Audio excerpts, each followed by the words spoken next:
something from outside the Earth.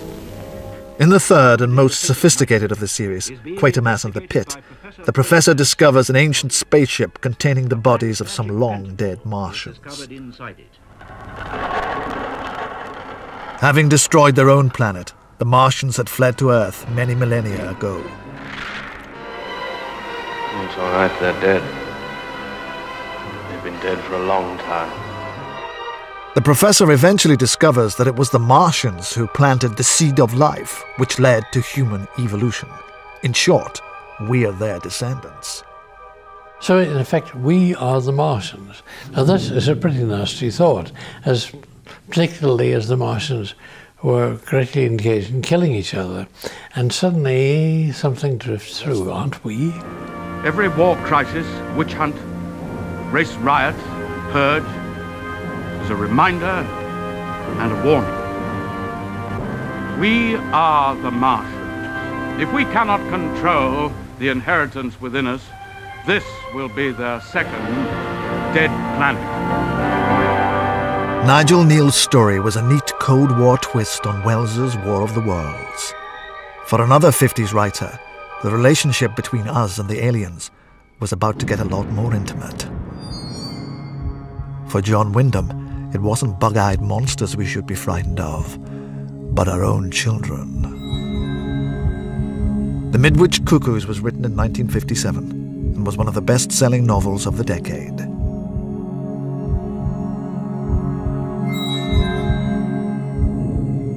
All four had the same browned complexions. They shared the same dark golden hair, straight, narrow noses, and rather small mouths. Their eyes had a quality of glowing gold. At close quarters I found them disturbing, in a way I could not quite account for.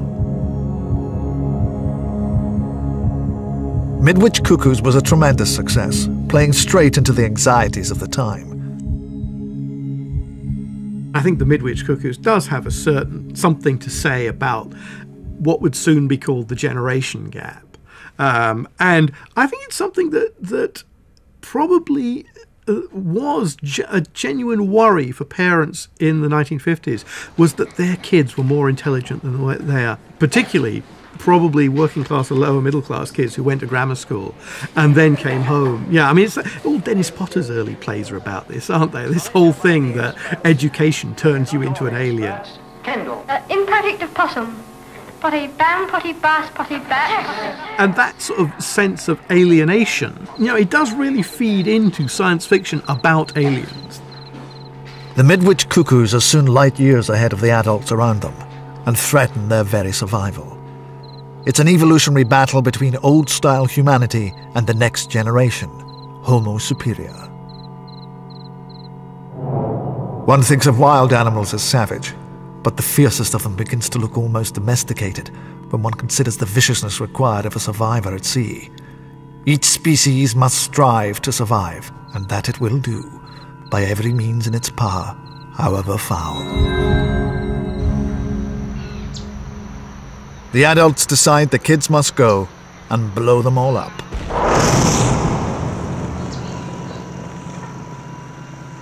The Midwich Cuckoos was a rarity in British science fiction in that it was turned into a movie.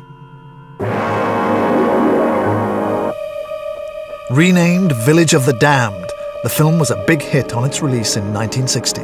Science fiction has never imagined so strange or terrifying a story as that of the village of Midwich, England. You didn't have to spend money on spaceships or, futuristic civilizations or dressing everybody in silver togas or whatever. You could just go out there in, a short hike from Shepperton and find a village that looked a lot like Midwich. Children that grew to look like this. Beautiful youngsters behind whose fiery, hypnotic eyes lurked the demon forces of another world. They're not human. They ought to be destroyed. Forces put to such sinister use that it became a national emergency. It showed that one of the things that differentiated British science fiction from American science fiction was we like intimate, we like small. America liked the idea of 8,000 spaceships turning up and laying waste to the landscape. We think that 6 well-spoken school children are just as scary. Why are you so nervous when an aircraft flies above you? Until recently, we haven't been able to make our control reach as far as a high aircraft. Well, now you have, is that it? Today, their control reaches out into space. Tomorrow, will it girdle the globe? In both film and book, the children are the fruit of overnight insemination between alien and human. A one-night stand of the third kind. Another 50s writer, Arthur C. Clarke, had an even bolder vision of the role of aliens in evolution. His book, Childhood's End, begins with an opening scene copied again and again in the movies, most recently in the film Independence Day. Both novel and film start with a giant spacecraft arriving and hovering above the cities of Earth. My God.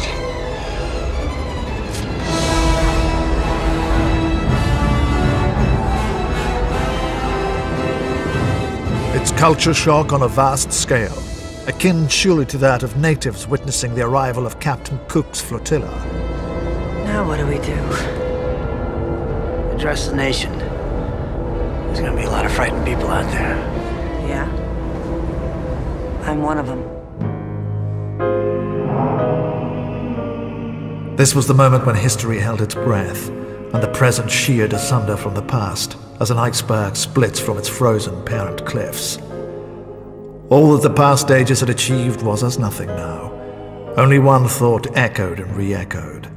The human race was no longer alone.